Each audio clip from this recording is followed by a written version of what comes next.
والمشركين في نار جهنم خالدين فيها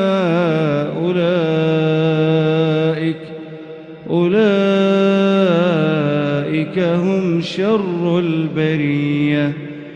إن الذين آمنوا وعملوا الصالحات أولئك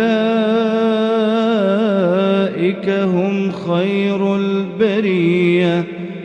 جزاؤهم عند ربهم جنات عدن